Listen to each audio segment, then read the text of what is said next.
Hello, and welcome to District216, the intersection of art, music, cannabis, and psychedelics. My name is Cole Lupoli, and tonight we are very lucky to have Len Van Nostrand. He's in the harm reduction, counseling, psychedelic interventions, addictions, and things along those lines. He has all sorts of great things to offer us. I'm super excited to hear what you have to say, and I'm sure everyone else is. So can we get a round of applause for Len?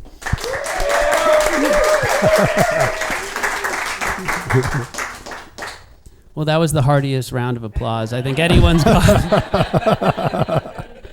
Like I said, all my friends are here. Nice. So how we're going to format this, Len and I were discussing. So if anything comes up throughout our discussion and our back and forth, and you have a question pertaining to something that we're discussing, please feel free to raise your hand, because we'd love for this to be an active, interactive experience, so that if something comes up, you can bring it up. And then likewise, at the very end, we're going to have some question and answering periods as well. So, Len, let's just start off kind of at the beginning. I'm super happy to have you here, like I said. You know, you've done many things. You've lived a very interesting life. How did you get into the therapy space and the psychedelic space? Okay. It's a nice personal question. I was a member of a group called Alateen when I was 14 years old. Alateen is like the children's version of AA for children of alcoholics. And it was my first exposure to a group sort of therapeutic setting. And it impacted my life in a way where I really appreciated people who were helpers. And so at a young age, I experienced structured group type therapy and working with a counselor. And I decided at a young age that I wanted to do that kind of work, that I wanted to work with people. I wanted to help people. And at what point, you said, when we talked earlier, you said you worked in the service industries in various capacities. Yeah. When I was 17, I started a counseling hotline out of my home and in New Jersey. And then when I came to California, I began working in the nursery industry as a grower. And I work with orchids and palms and California natives, and that deepened my interest in plants, and especially in cactus and succulents. I went from there into working as a contractor for 25 years. And during that time, I got my degrees, my graduate degree, and did my internship and began working as a therapist. My interest was pretty broad when I started out working as a therapist, but it became clear to me that my heart was for people who were struggling with substance use. And I saw that as a really important field to understand and figure out a way to help people. And in the process, I realized that, this is in the late 90s, that there was very little novel approaches to addiction or substance use issues in the world of so-called recovery or treatment. By and large, it was influenced by a religious model and a kind of a black or white model that was actually really difficult for the people I work with it was too high of a standard for people to work with. And I also was a periodic cannabis user, and even if I thought about being in recovery, I knew that I would not succeed or be allowed to be in the recovery options that were out there, that I had to be so-called clean. And so, and then after a while, it felt like a double standard, like clean, nobody's clean. You know, some people are pretty tidy, pretty clean, but most of you are not clean. I'm sorry. It's not that you're dirty. You're just not clean, you know. I showered twice today. You know, it just seemed like a slur. And so I realized that people enjoy getting high, and people enjoy changing the way they feel for various reasons, and that they deserve respect and they deserve support. They deserve education and good guidelines and what is called a harm reduction approach, which is if you're engaging in behaviors that could possibly create harm, how can we reduce the harm? If you're using needles, can we make sure you're using a clean needle? If you're using substances, which I want to advise the group too. If you're using substances, make sure you know what it is that you're using. Make sure you test it. A lot of people say, oh, my friend gave me some, I think it's ecstasy. Well, what is it? Was it tested? Do you really know what it is? So go to dancesafe.org and get a drug test kit so you can be really informed. It's called Know Your Dose. And so I began to be really interested in that demographic of substance users that were not having overt problems, maybe some concerns, which brought them into therapy. But often they couldn't find a therapist that would really understand that there was really nothing wrong with getting high, unless there was. Like, it doesn't matter unless it matters, right? That was my approach. Like, it doesn't matter to me really, but if it matters to you, let's do something about it. So how would you help someone? I know you mentioned you have an eight-week course or something along those lines where you help people kind of investigate their use. I copyrighted a program called Drink Choice because I kept running into people who wanted to drink, who had maybe gotten in trouble. Maybe they were regular drinkers and they started to notice it more than just a drink a night. They were drinking more than 2 a night or 3 a night or 4 a night. And, they were drinking 50 drinks a week or 75 drinks a week. And they were starting to normalize it, and they were realizing their tolerance was building. They were getting less of a return for their buck, and but they didn't want to quit, and they didn't want to join a group, and they didn't want to be public about it. So I engaged in very intense training around supporting intentional change, behavioral change. So I would teach at the university or at City College, do adult ed classes for changing behaviors. And then I began to use that model in my business, Full Spectrum Recovery. Bottom line is the process of behavioral change is really catalyzed by people getting in touch with their motivation. And people get in touch with their motivation by experiencing a sense of dissonance between their ideal self and what they're doing. A guy named William Glasser developed a model called reality therapy, and the basis of reality therapy was, what do you want, what are you doing, is what you're doing getting you what you want? And the whole model was based on clarification of values. And once people know what their values are, a good therapist is going to highlight dissonance between your values and what you're doing. And then the task is to resolve ambivalence. Yeah, there is dissonance, and I should quit, but not now. I should cut back, but not tonight. It's causing trouble with my marriage, but I'm tired at the end of the day. I got a DUI, but I wasn't that. The judge was a jerk. Whatever the reason is, people have their reasons for continuing to use substances, and the only way they're going to change is if they get in touch with something inside of themselves that says it matters that I cut back or quit. Well, I know or change the route of administration. Maybe not cut back or quit. Maybe just do it differently. So in that process, I'm sure you've worked with a lot of people, and some people have to hit a bottom. I know that term is thrown around.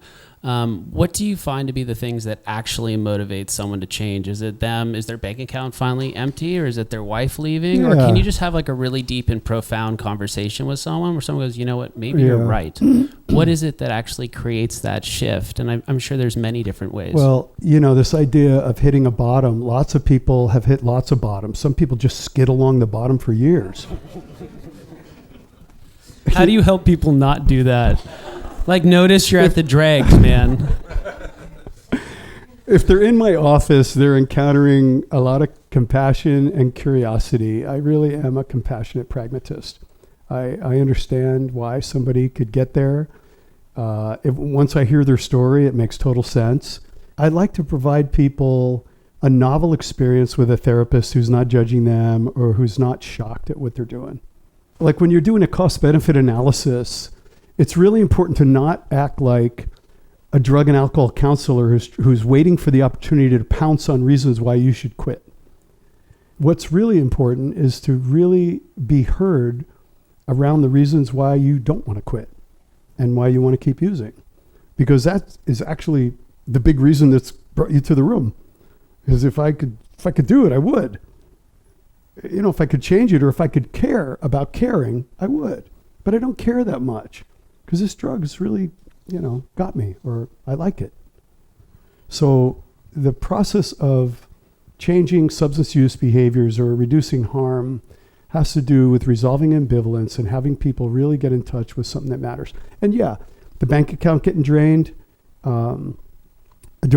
threat of divorce, sometimes just waking up and throwing up and retching every day, sometimes having legal problems. Oftentimes, like an encounter with like law enforcement, like a DUI or an accident or an arrest of some sort can do it. Sometimes an overdose will help people to wake up. Sometimes a course of psychedelic therapy can have people really cleanse the doors of perception and really look at like what is really going on in my life. And I've seen that be effective. And of course, we're talking about psychedelics here. I've seen that be a very powerful catalyst for change. Well, and that's something I'd like to follow up on. I mean, when I read your bio, you have done many interventions, it sounds like. And, yes. and the notion of a psychedelic intervention isn't something that's really talked about. Typically, we're going to put you maybe in Passages or maybe at, the Unity Shop place or something. Yeah. It varies. But what role does psychedelics, and maybe, and in addition to that, what psychedelics can help, say, more so with addiction versus, say, is peyote better for addiction, or is ketamine, or is it all about the facilitator? Well, if you're a member of the Red Road, then peyote will be the substance of choice for addiction, for alcoholism. In our urban culture, really what we're getting clearer about is that with the clinical trials is that MDMA is really useful for opening up the past and opening up the capacity to look at trauma. Psilocybin and LSD are probably the go-to when it comes to treatment for substance use. And the idea of a psychedelic intervention, it's a funny phrase for me. I would say a course of psychedelic therapy. Psychedelic therapy, by the way, using mushrooms is not psychedelic therapy. Getting really high on acid is not psychedelic therapy. Psychedelic therapy would involve a very real, in-depth period of preparation where you form a relationship with somebody who is going to know you, who knows the substance, who knows the risk factors that are possible, and who understands the arc of the journey of whatever drug it is, if it's LSD or mushrooms, and because there's lots of substances that people can use for healing. Yeah, I've seen people after, and by the way, motivational interviewing, which is one of the top 10 evidence-based modalities for working with behavioral change, especially for substance use. It was the model that was certified by the National Cancer Society before the clinical trials were over because the results were so robust. And that was the training I got, was in motivational interviewing. Will you explain what that is for people that aren't familiar with it? Motivational interviewing is a very client-centered, compassionate approach, non-judgmental, client-led approach toward, I'll say, wooing a client toward investing in behavioral change. And it has to do with heightening dissonance, doing cost-benefit analysis, really considering the pros and cons of substance use, highlighting the primacy of sovereignty and personal choice. And it also works off a model that posits that there's stages of change and that at each stage there's appropriate interventions. And there's also inappropriate interventions.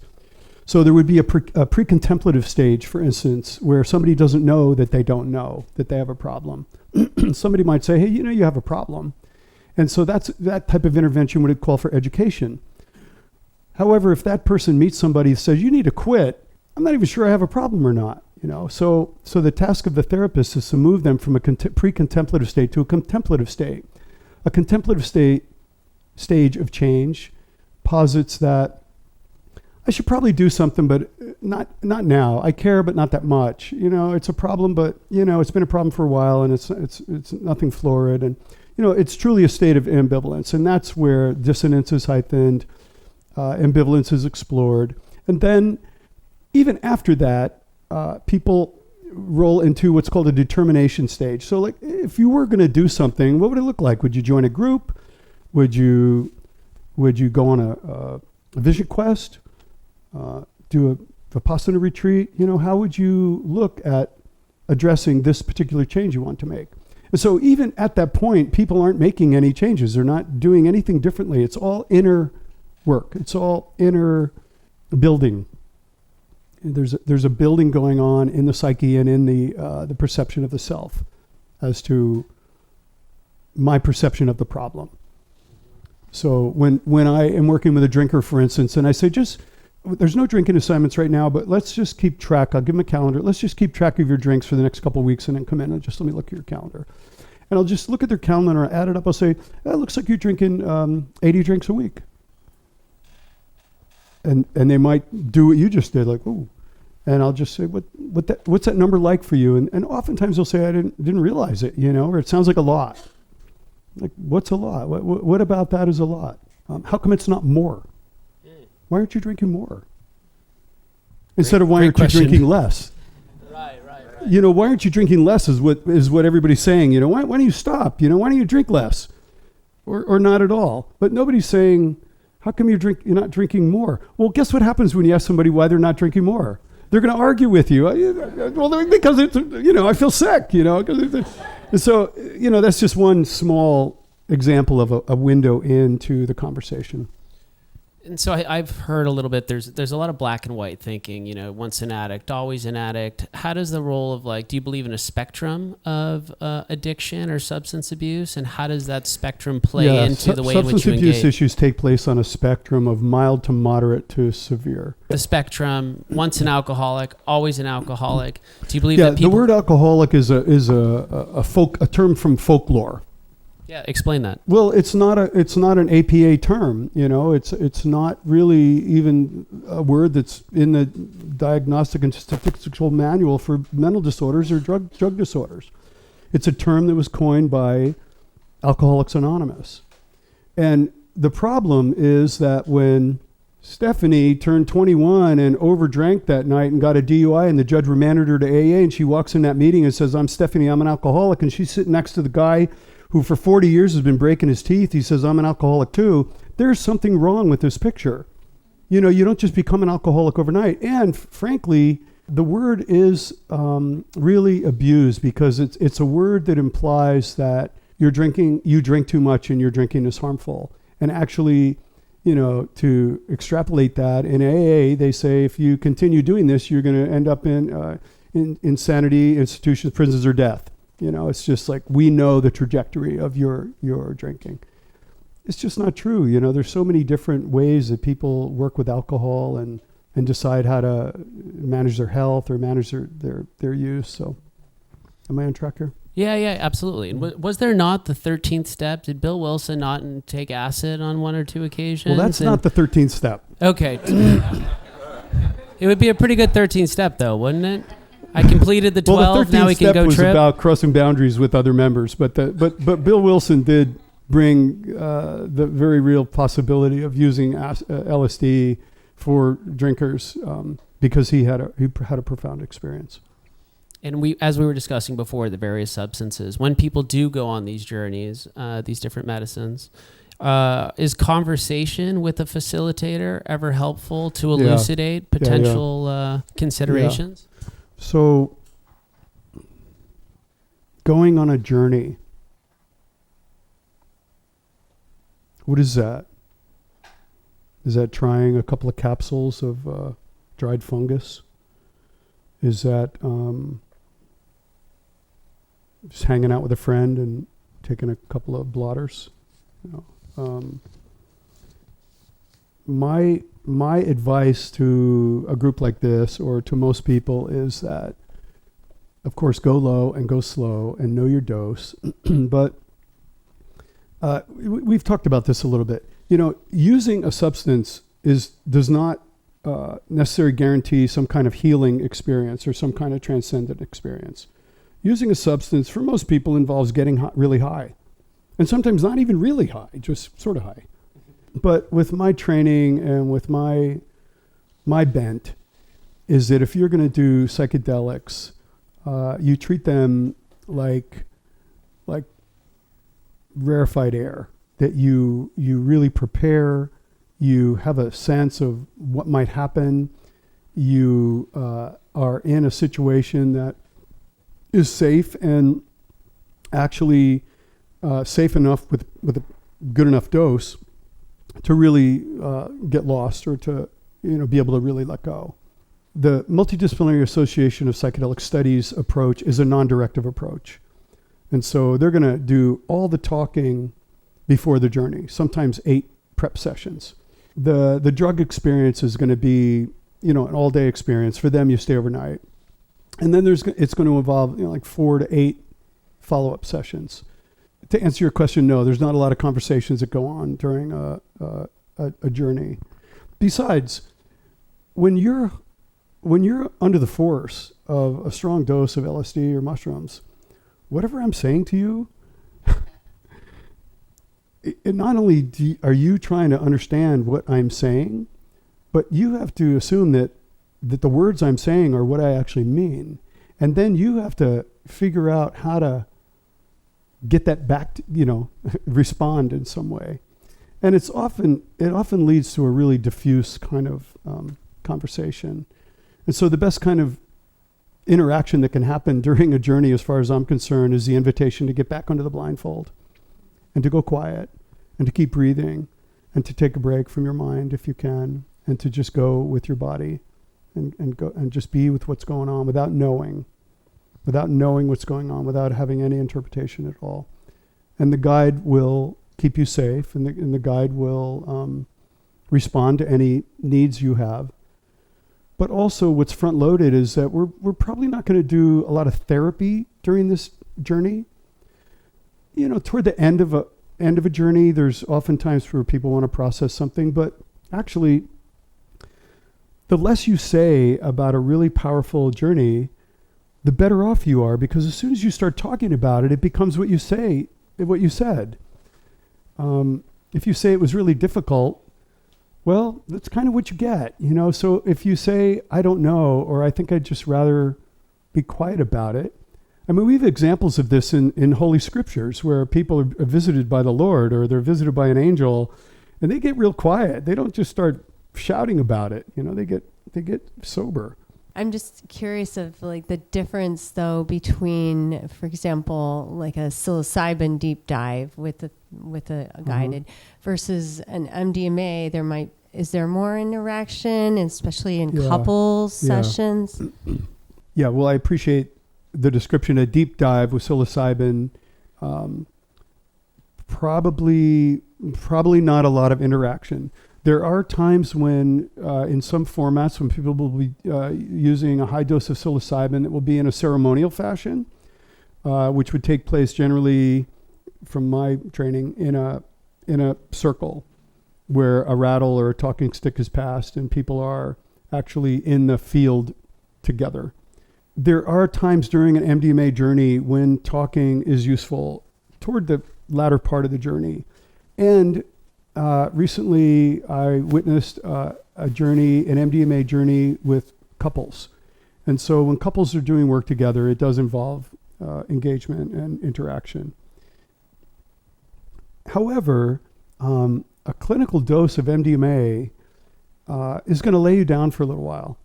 It depends on the format, but it's not always going to be really comfortable to be talking while you're peaking on MDMA. It will be more possible and maybe even more profitable 4 or 5 hours in. Now, again, for couples, it's really powerful when they're peaking on MDMA to have that experience of the merge or the unitive experience with their partner, where they're really fully opened up, heart opened, and even processing material. Does that answer your question? Thanks. Psychedelics can get us in touch with the ground. Would you agree? That's Lisa is one of my prime supporters, and I wouldn't be here without her. Hello, Lisa. Welcome. Would you agree that psychedelics get us in touch with, perhaps it could be called the ground of your being or your pure essence? Or how do psychedelics help us understand who we are? Yeah. So this is a really great question, because if you just do mushrooms once in a while or randomly, you're going to get high on mushrooms randomly. But if you are on what's called a medicine path, then the use of these substances is going to be a part of a lifestyle. It's going to be a part of what goes on in your life on a regular basis. You begin to have a relationship with whatever the substance is. Like for me, I have a lot of knowledge about a lot of different psychedelic substances. I happen to have an affinity for the cactus. I'm glad I'm remembering this, because you asked me, like, why that? Remember back here? Absolutely. Is it okay to digress here? Yeah, let's do it. So when I was 17, I had a full-on, what I felt like was a felt sense experience of something other than myself, some kind of force. And I was stuck on some drugs at the time, and I quit. I stopped. And I stayed basically completely clean and sober and celibate throughout most of my 20s. That experience left me with a deep thirst for more of that. And so it was around that time that I discovered mescaline.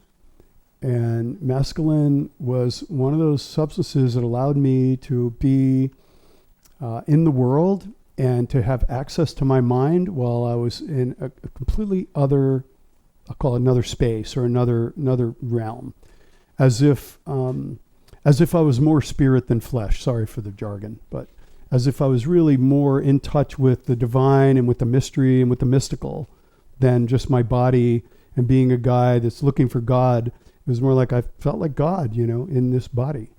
And so I began to pursue exploring phenethylamines, which is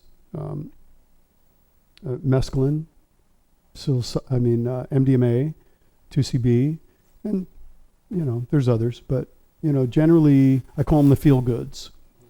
You probably know there's two categories of psychedelics. There's the tryptamines and the phenethylamines. The tryptamines would be psilocybin and LSD and DMT, ayahuasca, and the phenethylamines would be the San Pedro, MDMA, and mescaline.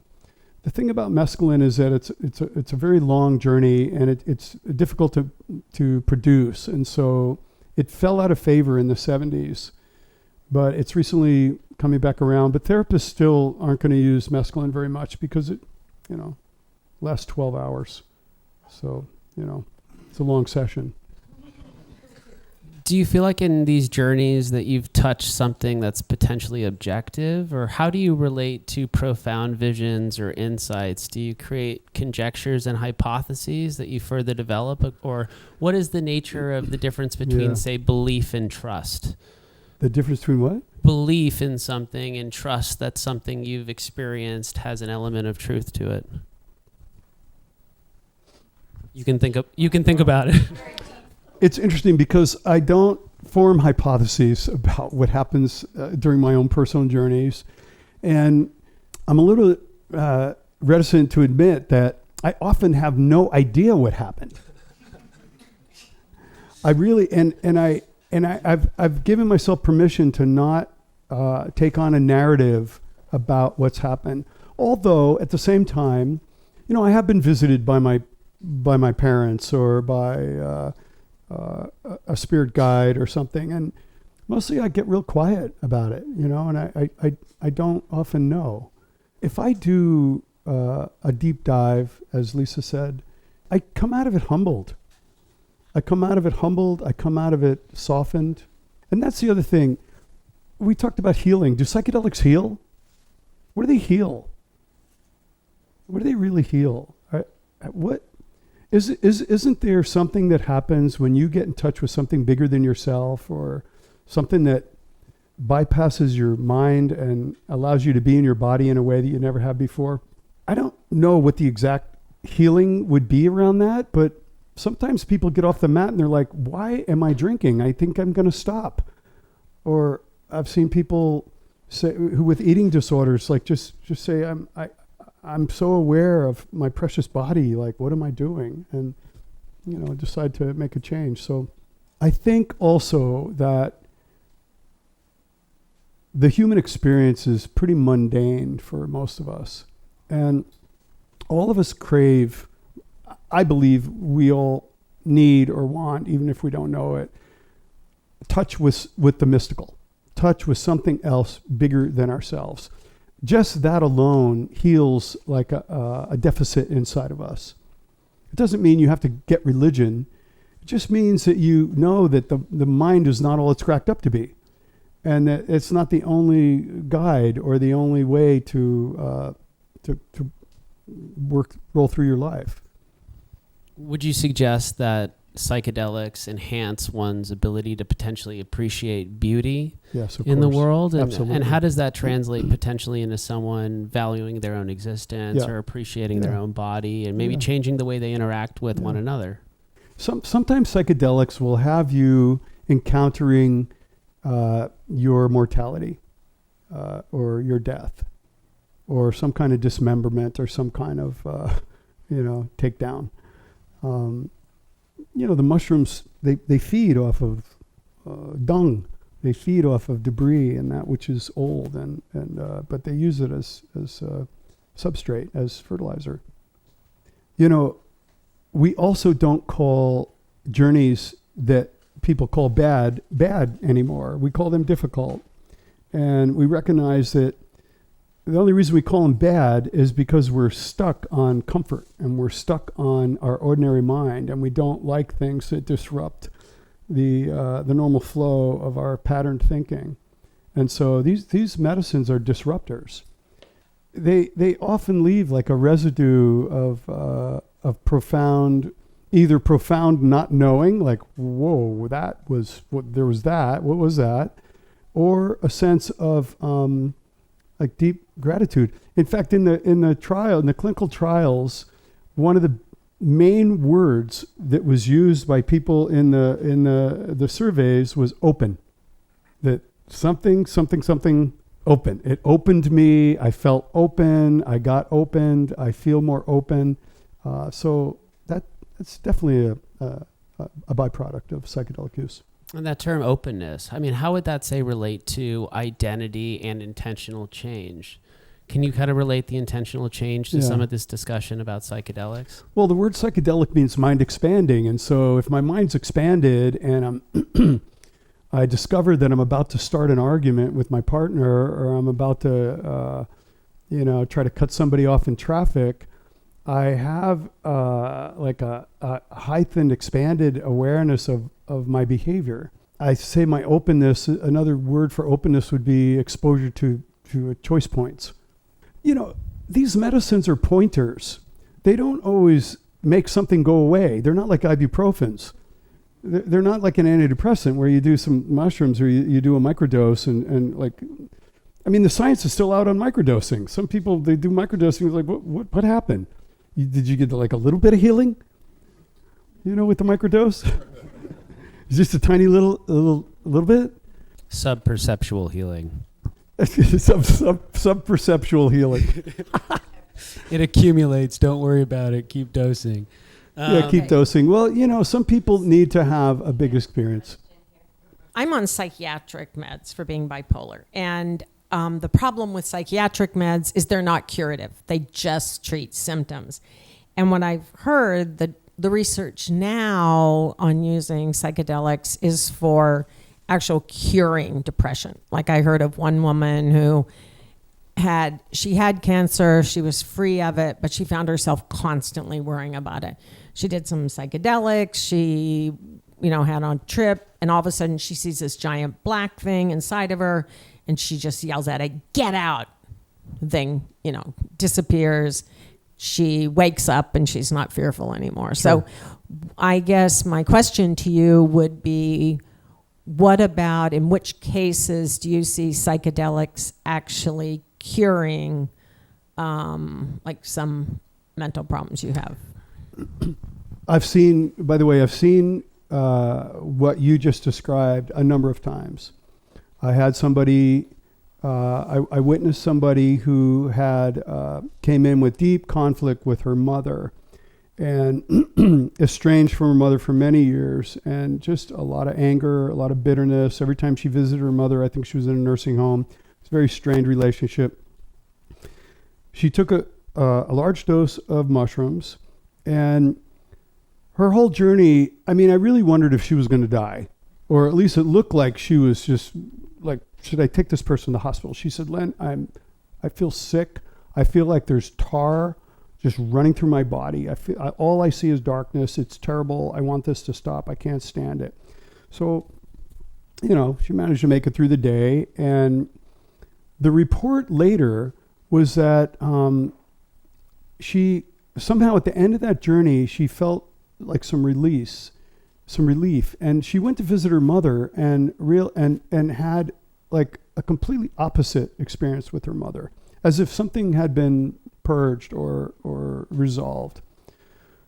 I also saw a woman who had an adult son. He was a medical doctor, a psychiatrist, who killed himself. And she lived with an obsessional kind of, I can't believe this, I can't accept this kind of deep mother grief.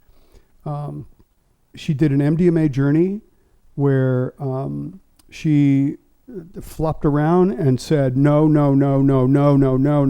for a few hours. When she was done, she got up off the mat and she said, I get it. I'm going to go on with my life. My son is dead. And I believe it now. I believe that he's dead. I know it. And I can't do anything about it. And so she was relieved. Her husband said her life's totally changed. That wasn't my, I didn't make that happen. This is what the medicine does. These psychedelics are non-specific amplifiers. They're gonna bring up whatever's in your attic or your basement. Okay? They're gonna bring up all the stuff that's yours that you don't look at very much. And it's gonna come up. In dealing with addiction, addictive behaviors, and abusive behaviors, self-abusive behaviors, I know that psychedelics, as you say, is an amplifier. They amplify all of your senses. They amplify your hearing, how you feel about your body, which really, if you look at it, is a raising of a consciousness. Okay, yes. It raises your consciousness. Okay, they also are known to rewire the synapses in your brain. Yes. Okay, they also give you perspective shifts where you can now see things and see your life and see your journey with different perspectives. Yeah. Okay. Do you believe that it's all of those things and maybe more that helps people with addictive behaviors, or is it one of those things in particular, or what are your thoughts on that? I think all those things are true. I think they're all plausible, and certainly we've seen it all in research. There's gonna be a very different outcome we talked about motivational interviewing earlier, which I wanted to mention is the therapeutic modality that's used for alcohol use disorders. And so they don't just bring somebody in and give them a dose of psilocybin. They run them through a course of therapy. The therapy, along with the relationship with the guide, along with the medicine, all catalyze those neurosynaptic shifts. Certainly, the doors of perception are cleansed because people see really clearly what they're doing. And the mushrooms have a way of being really practical. Like they will tell you, go to Florida, fix your roof, take care of your shit. And so, they're good in that way. It can be as subtle as just, being aware of your tone of voice, or the way you drive, or the way you express affection to the people in your life. And like I said earlier, sometimes these medicines will expose you to death, the real sense of dying. And there's something about being confronted with death that cultivates real gratitude. Any time I've been close to injury or death or anything close to that, I end up really grateful. So go figure. Yeah, I got a question. it seems like this conversation is floating around expectations. Like, does medicine help with depression? Yeah. Do we get this? Do Yeah. we get that? You know, Michael Pollan in his movie was Pollinated. we can cure OCD with one mushroom journey. Yeah. Can you talk about expectations? Yeah. Yeah. Well, we've touched on it a little bit, the mythology of the psychedelic space. Let's just take magic mushrooms, for instance. They're not magic. Nothing magic about them. They're really gonna disrupt your thought patterns, expose your shadow, maybe even bring you to your knees. If you're curious about any psychedelic substance, best to temper your expectations by reading a lot. We've talked about this. Just get a full library. Just read everything you can. Get online, read everything you can. Not just Michael Pollan's book. You want to really tap into some of the deeper writers. Richard Lewis Miller, Ralph Metzner, Stan Groff. You want to read about deep perinatal experiences and transcendent experiences and a transfiguration of your biography. Read Explorations in Self-Discovery by Stanislav Grof. Read The Way of the Psychonaut, volumes 1 and 2. So read a lot, inform yourself. Also, know your dose. Like keep a trip record. Like, what did I do this time? If you're just a random experimenter, I want to try this drug, I want to try that drug. If you've never done LSD, how much LSD should you do first time if you're going to do LSD? Anybody have an answer? Okay, not you. A little. A little bit. Like just a few drops? Yeah. So that's what I mean.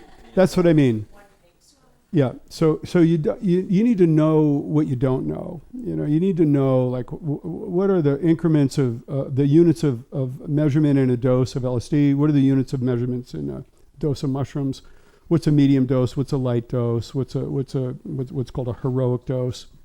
And sometimes people who have developed a relationship with these substances, they can do more. And like Brian said, sometimes just a little bit. And I know many people who are really seasoned psychonauts who can do a plate of mushrooms and who have said, just 1.5 grams, just 2 grams is enough to really get me what I want. In fact, after you get out of sort of the fascination of the non-ordinary state, there's a space with medicine where you can actually get more out of it and maybe get more work done with lower doses. And I'm seeing a lot of guides use lower doses. A big dose is sort of bang for your buck. If you're going to pay a bunch of money, you're going to visit a professional guide, you're going to pay some money for that. And somebody might say, I really want to do, a dose higher than I've ever done before. Expectations. Sometimes people expect that doing a psychedelic will result in something. It will result in healing. It will result in insight. It will result in change. There's two, the European school of psychedelics was more invested in doing what's called psycholytic therapy, where they use really low doses of substances, and they would do psychotherapy with a low dose. The American model, brought from Prague by Stan Grof, is a psychedelic model, and that's very high dose. The difference is that with psycholytic therapy, you gain insight and you understand yourself a little bit, which is kind of the booby prize. It doesn't really, it doesn't mean you're going to do anything different in your life. It just means you saw what a jerk you are, or, you saw something, maybe some grief or whatever. But so there's not a lot of deep core, we talked about change earlier, shift that takes place in the character structure. However, with psychedelic therapy, and I'm talking very high doses of LSD, and sometimes with mushrooms, there's not as much insight, but there's a bigger shift that takes place in the interstate. In other words, there's more of a residue that's left behind, and more of a your attitudinal posture is capable of changing. I know I have a friend who did a high dose of mushrooms, and when he came out of it, I think it was mushrooms. When he came out of it, maybe it was LSD. He said he got one message from the medicine: stop fighting. Stop fighting. Now, the medicine didn't make him stop, but he sure knew every time after that, when he was starting to pick a fight, that like, here I go again. I'm in my pattern, and I have a choice now, whether I want to fight, be a fighter, or whether I want to maybe consider not winning, consider losing, which is actually not a bad idea. What about harm reduction as applied to plant-based medicines? Do you think they are addictive, can be addictive? I know first time I came, I was standing in the bathroom line, and someone said, yeah, I had to stop using them. And she said, I do think they are. Had to stop using what? I think she was using mushrooms. And I have an extremely addictive personality, so I'm kind of like, yeah, I could probably. Yeah. Well, harm reduction for you would involve consulting with a psychiatrist about the dangers of mixing any of these substances with bipolar medicine. So any of you who are thinking of using these substances, who are using anything prescribed, need to talk to a knowledgeable practitioner or somebody who knows what the contraindications are. Aside from that, a real foray into the psychedelic space, it's going to involve some rigor. It's hard to imagine just doing it a lot, Some people enjoy regular use. It's hard to get addicted. It's hard to get addicted to ayahuasca. It takes a long time to recover from something like that, and it's a difficult experience. There are people that do it regularly, but that's a part of their lifestyle.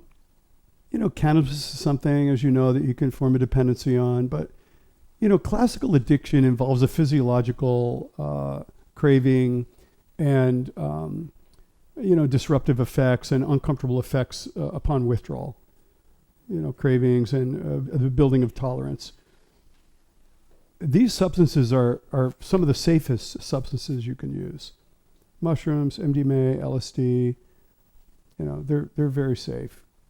And some would even say heroin. It's just there are certain substances that really cultivate addiction. Benzodiazepines, certain amphetamines, and SSRIs, are addictive.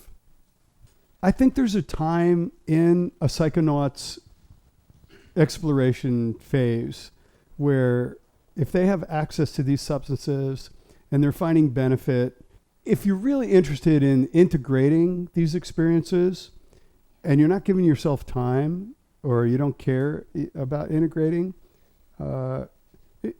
it could just be that you're just getting high a lot. You're just getting high on mushrooms a lot, and next week you're getting high on acid. And so, but if you've got a game plan, or you're working with some material, some kind of issue, then I guess you would have to assess whether you're getting what you're after. Now, there's a difference between a microdose and a mini dose. My belief is a lot of people who say they want a microdose actually want to feel what they're doing, because a microdose is a clinical term. Micro means you don't feel it. And so there's a huge placebo effect. So the whole science, the whole world of microdosing, it has a huge placebo effect. You've actually got to believe that something's happening when you take it because it's clinically subperceptual. So how'd it go? Like, do you know what happened after you took your one microdose that Saturday? Like if you're going to do a protocol of microdosing, okay, I'll get explicit here. Take your capsules and find out whoever you got them from, how many milligrams are in them, okay? And if you take one and you don't feel anything, then it's probably under 225 milligrams or it's just a low dose, okay? The next time, take 3. Why not? It's still like such a small percentage of what a felt sense ride with psilocybin would be. So like 6 of those capsules might not even be a half a gram, you know, it just might be a half a gram. So for you, I would bless you and tell you, just have fun with this and play with it, because just your vibe feels like you're really open to exploring and that you're not afraid, you know, and you don't need to be afraid of the mushrooms. Now, if you're going to be adding ketamine to that, you might want to have a more pure experience with the mushrooms and just wait before you layer, so that you know what the experience of the mushrooms is. This is more of a professional term. This is a term that professionals would use. It involves, otherwise known as stacking or like admixture. This has been done in the Amazon for hundreds and hundreds of years, where 2 plants are mixed together to create a certain impact. Some guides will add a dose of ketamine after a psychedelic session to help ease people out of the session and to give them more of a psychedelic experience. Have you done enough ketamine to have a psychedelic experience? I think so. Yeah, she has. Yeah. Okay. He knows. He knows if you have. Thank you. Hey, Len, Yeah. can you talk for a second about intentional versus going out and getting high? It's interesting. You know, that's another piece of mythology around the psychedelic space. That you have to create an intention. It's paradoxical because it's, especially with a higher dose, it's not that useful to just wing it. Just it's Saturday afternoon, I think I'm going to do this. Good to have a kind of a prayer or an aspiration or something to help anchor you. That's really the purpose of an intention. But any of us who've tried to cultivate an intention and then taken the dose, like the mushrooms have an intention of their own. You know, they'll give you what you need, not necessarily what you want. And so it's a useful exercise, but it doesn't always pan out. So with the changing policy landscape, there's all these different types of access. You've got decrim so that individuals can use. You've got supported adult use so they can be with facilitators or guides. Religious exemption so it can be done communally. And then you have the medical model so it'll be done with doctors. How do you think about, of all those different access points, what's right for which person and how you guide people and advise them on which way to go? Yeah. Sort of relates to the question that she was having. Yeah. People who are afraid should go with the medical model. If you're afraid, you should go to a doctor that provides ketamine and do a ketamine infusion and feel a really profound psychedelic experience, and then you will know what a psychedelic experience is. People that either can't afford that or don't like that sort of drive-through model, my preferences would be a ceremonial setting where you get exposure to a community and where you get exposure to maybe some teaching, to pure substance, and to guides and to allies of support during that ceremony. My next preference would be working with somebody in the underground. Yeah, somebody who has, comes from a lineage, or somebody who's had some depth of training in psychotherapeutic modalities, Hakomi therapy, cognitive behavioral therapy, Gestalt therapy, lots of different models. But I tend to, just because of my affiliation with a number of guides, I tend to trust the heart. I know it's a broad statement, but I tend to trust the heart of people who've invested their time and money and energy, including risking their degrees and their professional licenses, to offer these services to the public. And so, really, we're in a bind, folks, because it's not legal. So I was just at the psychedelic conference, 13,000 people, they're all chomping at the bit that psychedelics are here, but if you're licensed, you can't do it.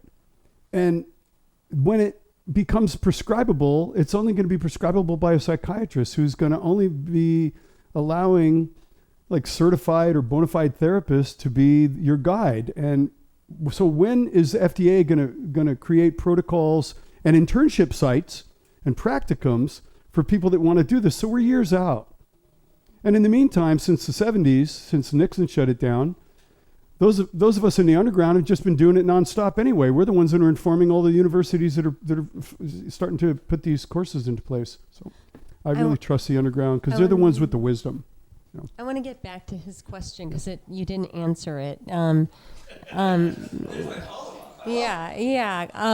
Because he was asking not your opinion, but he was asking what of those different arenas for individuals, like what would be best. For example, somebody who is, maybe still on meds, like what would their best one be, or what, who is good for a group and who is not good for a group, things like that. Good, yeah. Well, I said that people who are concerned or afraid, they should go to a doctor. If you're on meds or you don't trust somebody that's unlicensed, you should go to a doctor, and the liability is there. The lower liability is there. So, just to point that, who are the people that you'd be like, if you have a good friend, an experienced friend, you should feel comfortable in that? What characteristics of a person would make you feel comfortable? Well, if I'm going to assess somebody for a group, for instance, I want to know what's going on in their life. I want to know if they've had any prior experience with psychedelics. I also want to know what their mental health history is.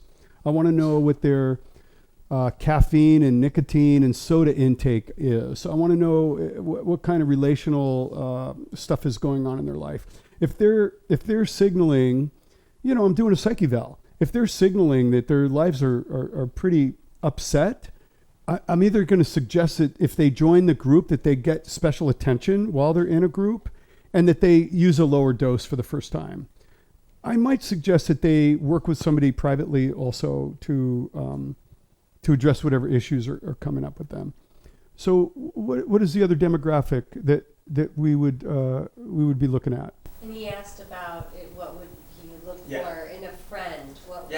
Who do you think is just good enough in a good enough mental state that just being with a friend who has a little bit of psychedelic experience can guide you through it with that level of expertise, that limited level of experience and expertise? What are the qualities of that? Oh, the qualities. Well, humor comes to mind. I would say 3 legs on the stool. Stable housing, stable relationships. And I was addressing mental health, but as a guide. As a guide? Like if he wanted to do a journey with a friend of his, like what qualities would be both ways. You want to guide a friend? Well, both. I'm curious both ways of sort of looking at it. Okay. Advising someone who could just do it with a friend, and then what qualities would you look for in that friend? I have a woman friend who was really curious about LSD, and she knew that I had some understanding about that. She was slightly nervous. I said, I can introduce you to LSD. I can help you with that. So that's an example. She was not afraid. She was trusting. She was had a stable lifestyle. So is this what we're talking about? In a friend. Oh yeah, you mean the friend who's going to be a sitter for you? Yeah. Yeah. Okay. Yeah. Well, if that friend is a sitter, I want them to be there that day. Must be present. I want them to be somebody who is committing to be on the site, providing safety, answering the door, not distracted, and just being there through the whole journey, start to finish. Now, that's the definition of a sitter. A guide is somebody who is going to actually walk you through a course of therapy, and the guide should have considerable training in the healing arts, the capacity to form a warm relationship, the ability to have an understanding of psychology and transference and countertransference, the capacity to address emotional emergencies or strong abreaction. Probably, I would suggest that person have years of training in whatever their specialty is, and that they are somebody who is themselves close to the medicine, who uses these medicines and who knows what they are. Also, this person should be somebody who understands dosing and the appropriate dosing for somebody. Some people use milligrams per kilogram. Some people use like I was kidding around earlier, let's do a few drops. You've got to know what that person wants. I know somebody who is very resistant to using mushrooms, and yet was trying to open to them. That person, I don't want to blow them out or cause them to suffer, but I do want them to experience that there could plausibly be some potential here for you. After she does it 2 or 3 times, I'm not going to suggest that person do mushrooms. If that person just wants to do MDMA, that might be their specialty or their preference, and I can support that. You raise your hand. Yeah. Hey, Len, can you speak to, we were at the conference, and there's all these different trainings for people to be guides. And then there's the underground guides. And this kind of speaks to this question about the competency of somebody who's going to guide another person who's on the mat. Yes. Can you speak to that a little bit? Because I think it comes into this question a bit. Yeah. Well, I'm cleaving the difference between a sitter, a guide, a therapist, a buddy, a friend, a fellow tripper. They're each, the therapist is not necessarily a guide. The guide is not necessarily a therapist, but generally the guide will also be the integration therapist or the integration support. The sitter may not be the therapist. The sitter might just be somebody who's keeping you safe that day. I just believe in education. Education and training is the primary thing, and just continuing to learn. I know some people who have a process of discussing a regular gathering process of discussing difficulties that have taken place in psychedelic space. Somebody overdosed, somebody flipped out, somebody passed out, somebody fell down, somebody threw up, something difficult happened. It's really important for whoever you're working with to know what can go wrong and to just continue to be humbled by some of the things that can take place that can go wrong. So, Lisa? Oh, me? I Yeah. didn't really. Okay. John? If you want to sit for a friend, that's usually kind of cool. But if you don't know, like they might be on meds. Yeah, one of you has to know. On MDMA, you could put them in the hospital. Yeah, one of you has to know what's happening. If he's like, yeah, I trip regularly. I just, the friend that I trip with is out of town. Can you help me today? I know what I'm doing. I know what I'm taking. I know what I want to happen. Then you're not just going to be surprised. You're going to be with somebody who's got some experience. John. That was what I was, the experience, being with someone that's experienced. I asked today, a trusted friend about a journey, and he recommended a person. But this was a person that I trust. I can have a discussion with the person he recommended. I can ask about his experience. I can get a little information so that there's some trust there, instead of just hoping for the best. I'm looking for that. I'm looking for that experience. I'm looking for someone who's knowledgeable and who I feel safe with, and that the experience. Yeah, and the safety, the relationship is a huge part. In fact, with LSD, it's the vibe of the guide and the sitter is probably one of the most influential impacts on the outcome of the journey.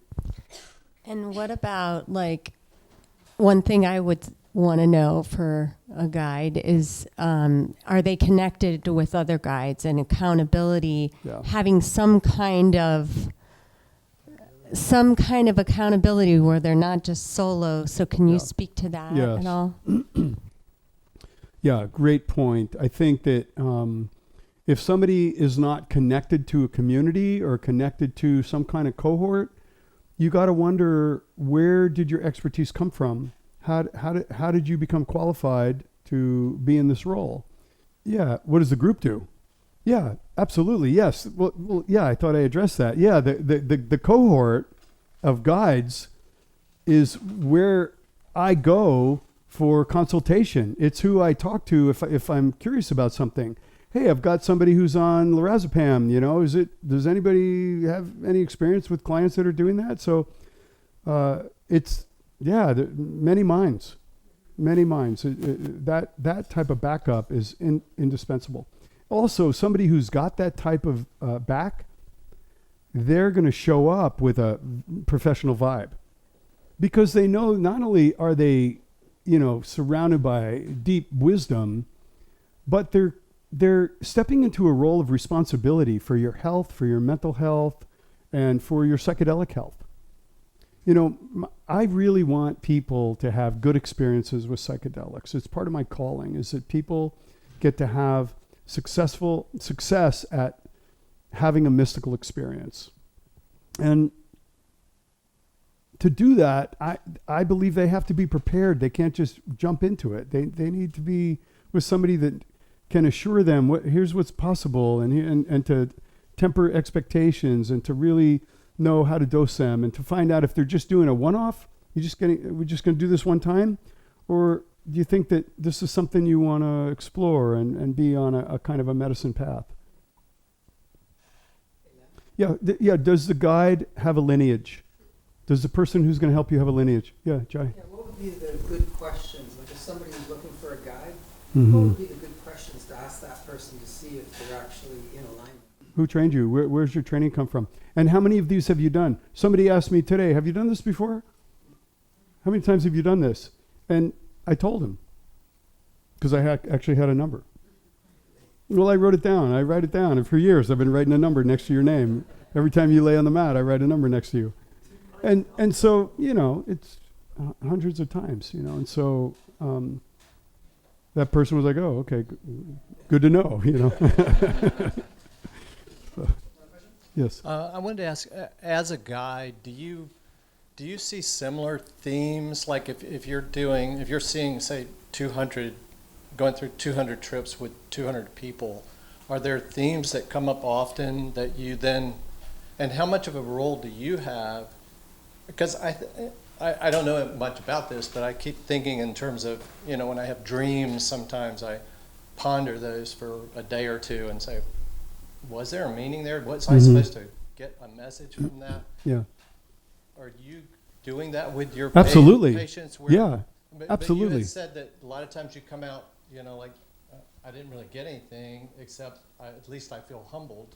Yes. So that's a big one. Yes, but when I work with my guide after that in an integration session, the guide helps me to pick it apart.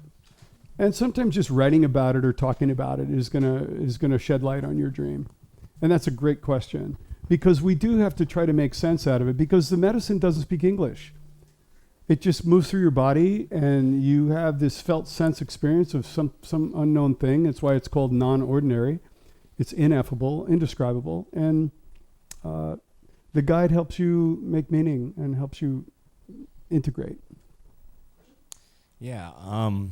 Are there ever situations where you would recommend kind of using a ripcord to pull people out of their trips? And for an example, I've often heard Xanax is a great way to end the trip. I personally, when I've sat with people through trips, never really recommend that. I mean, not recommend, I don't care, but do you have any maybe alternatives to Xanax that could really bring a trip down, or would you even recommend ever going to those levels to bring a trip to after sitting in ayahuasca circles where people are just bouncing off the walls and screaming and throwing up and really having a big ride, I know that it passes. Mm-hmm. And if I bring my fear vibe to the client while they're under the force, they're gonna know that I'm afraid that I somehow am not trusting that what's happening is in line with what is plausible. And so I prefer reassurance and continue to let go. I prefer soothing. maybe some body work, some distraction, maybe some gentle touch or holding. But, I think, they're trying to make an LSD now that doesn't have psychedelic effects. Ooh. What?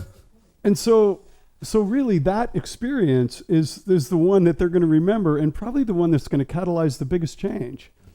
But it's really like being a doula. You're just really watching something really uncomfortable and messy being born, and you don't always know how it's going to go. But after you do it a while, you know that it's going to happen.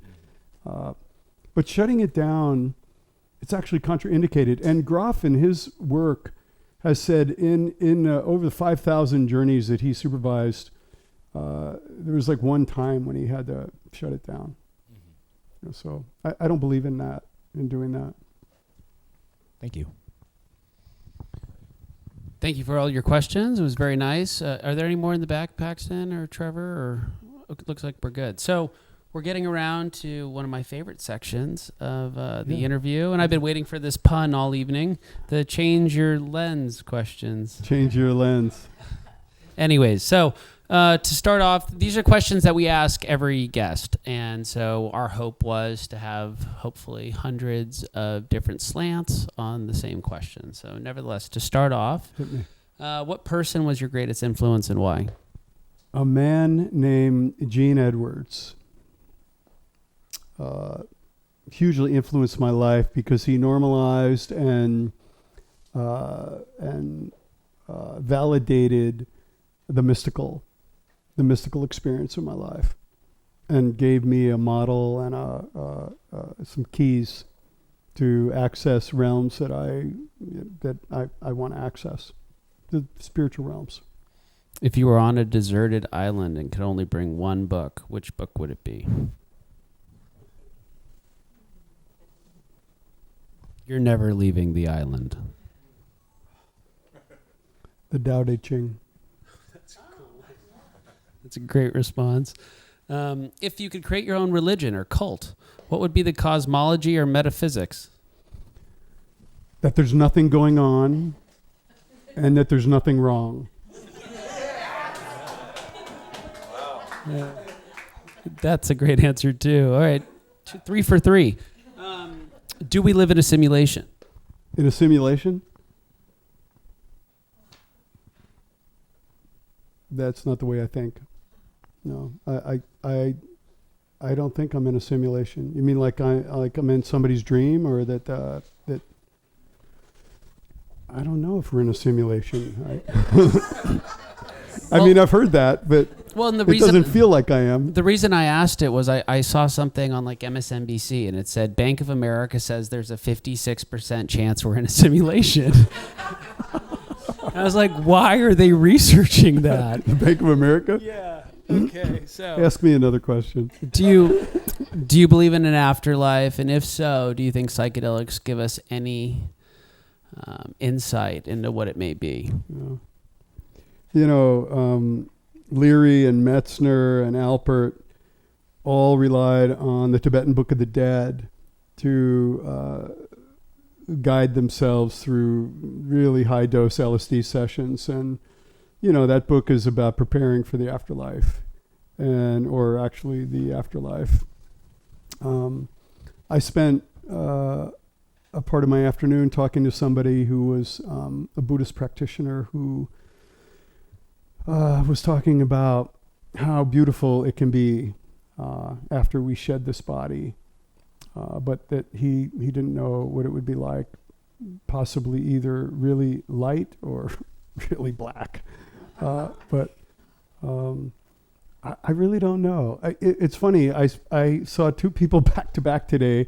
One was espousing the beauty of death, and the other said, I think it's just lights out, I'm still cultivating a belief around that, but my sense is that I'm a part of something way bigger that involves energy, and that some part of me doesn't end. Lots of I think there's big parts of me that are going to end, and I'm starting to see that already. But I think there's an aspect of myself that's timeless, and and I don't even know about this idea of the akashic records. You know, that like in the birth canal, something was downloaded from your ancestors or from history. Get back to me on that. Yes, I think there's something, but I think it has to do with something that's already. I think this is the afterlife now, that our bodies simply are passing through this afterlife, and that when we don't have our bodies, we won't be in these rooms, and we won't be seeing the things that we see or seeing at all. I'm not sure what happens, but I don't have a sense that it's just lights out. And all the great religions and teachers kind of posit that there's something else going on besides everything that we think is going on. So if you could take any psychedelic with anyone in history and do anything, who would it be? What would be the substance, and what would you get up to? With anyone in history? Anyone in history. It could be people in this room too, right? I mean, yeah, or Abe Lincoln or Napoleon. Anyone? Who would I want to trip with? Well, Ram Dass comes to mind because he's so fun. I just feel like I would be really comfortable with him, There's about, 5 or 6 people in this room that I would feel really comfortable. And I think the substance would probably be, mescaline. Only because, if I only get to do it once, I think it would be mescaline. But, I love to do MDMA with a trusted group of friends that are, talking, not in a therapeutic space, but in a space where we're really revealing ourselves and being intimate and vulnerable. That's very attractive to me.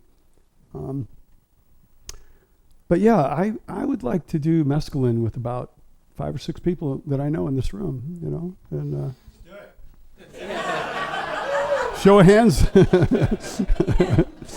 We didn't tell them about the after party, Len. So yeah, right. The after party. Yeah, the ketamine party.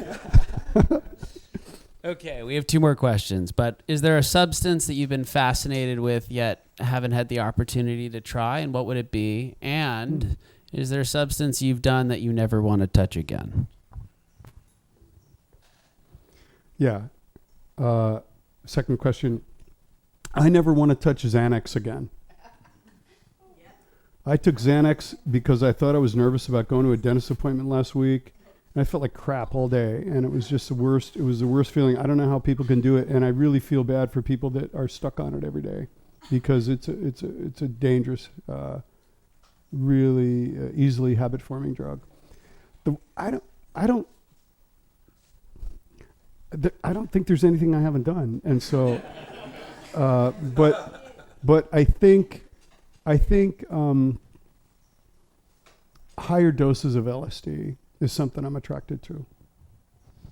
And lastly, my favorite question and the most brief one. I just so enjoy just doing this with you. Thank you so much. Yeah, and we enjoy all of you being here. It's always awesome to see new faces. Yeah.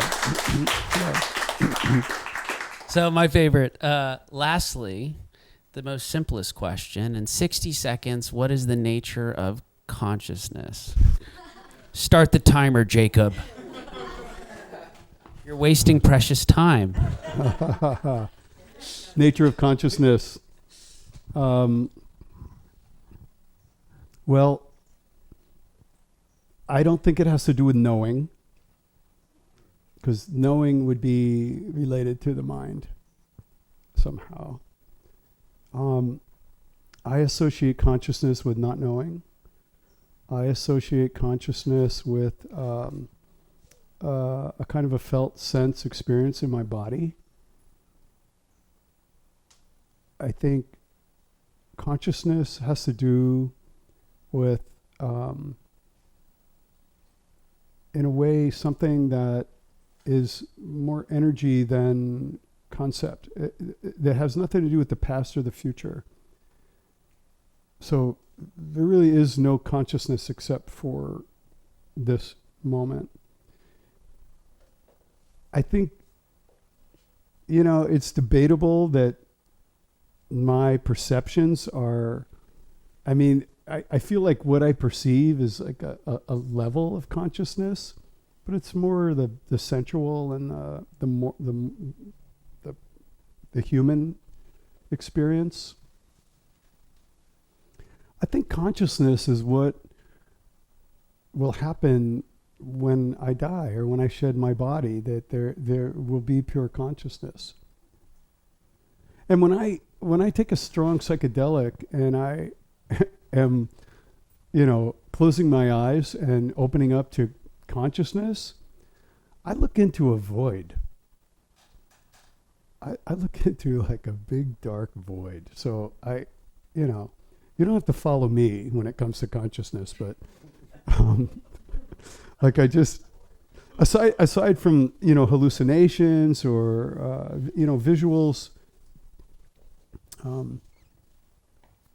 don't know. Do other people know how to answer that question? No. Thank you.